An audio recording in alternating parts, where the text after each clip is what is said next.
Okay, now you're filming. Good morning. It's a beautiful Saturday morning. I'm in St. George, Utah, standing at the beginning of Snow Canyon. Beautiful place to come and reflect and consider the insights and how they affect our life. How many of you have read or heard of the Celestine prophecy? And how many insights are there? 9, 10, 11, and there's soon to be a 12th insight.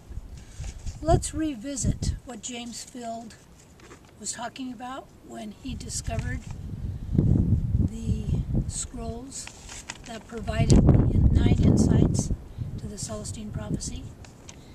Insight number 1 is about coincidences. 3 weeks ago, I came to this church to listen to Luigi and to see all my friends and meet new people. And there was a box of free books. I looked down and there was this tape of the Celestine prophecy. Oh, the memories that flooded through me as I sat in the foyer listening to all the happy people at the end of the sermon that Luigi had provided for us. And I looked as Luigi walked by to go into his office and I said, wow, I used to do workshops on the Celestine prophecy. And he goes, really? How would you like to do that for our church on March 14th? That was 3 weeks ago, and now tomorrow's March 14th. That's a coincidence? That's the first insight. It talks about the critical mass, like coincidences happening. You run into the right person, you hear the right story, you find the right connection. You feel the right way in a certain outfit. That's the first insight. And to have fun with life, to enjoy life. Like William Shakespeare said, life is but a play and we are all but players on the stage. The second insight is about the longer why.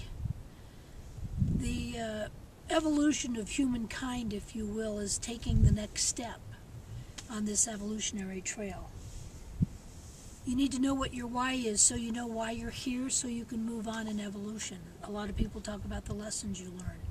Well, these are the insights. The third insight is realizing that it's all a matter of energy. To be here in St. George amongst these beautiful red rocks, you can feel the energy, the vibrancy of things that are happening and the unity of people. The fourth insight is almost like surrender, like realizing that people oftentimes will manipulate people with their control dramas. So it has you studying the 9th scroll. It has you look back at your past and to realize that there's a competition for energy, that everything is energy in this world, and that there's energy to be between two people. And you give what you get. So you give good energy, you're going to get good energy. The fifth insight is talking of the message of the mystics. Insecurities and violence will end when we experience an inner connection with divine energy. If we feel a sensation of love, that's the connection of the energy that we're talking about. In the sixth insight, we looked back into why. What is our spiritual mission? The stories had us consider, why am I here? Why did I pick the parents that I picked? Why did I end up in Utah? What are all these questions, this why? And maybe if I can figure out why, then I'll know what my life's purpose is, what my mission is. The seventh insight is like getting that and then engaging in the flow of it, and just letting the universe take care of things for you. To really know, my mission is to inspire others to be involved with themselves and with their communities. The eighth insight talks about how we can uplift everyone.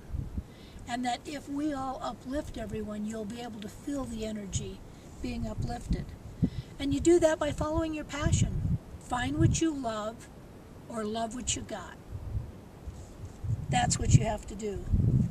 The 9th insight talks about the vibration.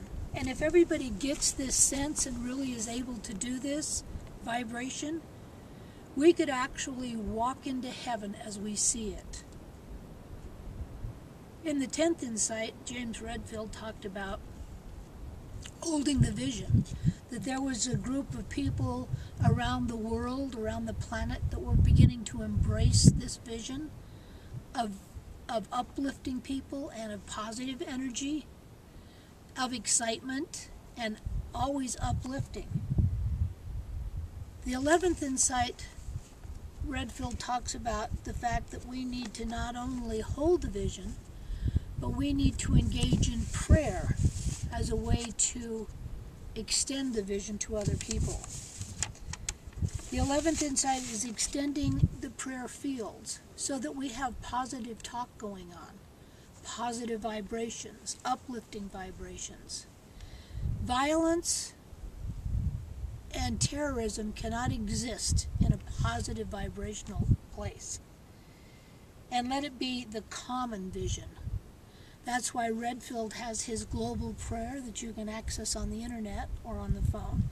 And why, excuse me, why Unity has their silent unity. It's the prayer. Well, looking back at the 11th insights and the things that have been going on since Redfield wrote it in 1994, now let's look forward to 2012 and all the conversations around 2012. That it may be the end of the world, that it may be the beginning of the rapture, that it may be a world as we never knew. So there's all different visions of what 2012 is going to look like. So you just have to look like what you think it's going to look like for you. And if we all engage in the flow of the positive energy of love, we can actually step in to 2012 and 2013 and 14 vibrating, uplifting, and positive energy.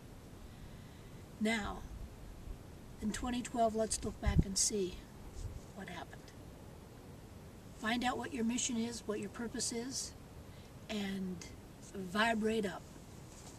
Thank you.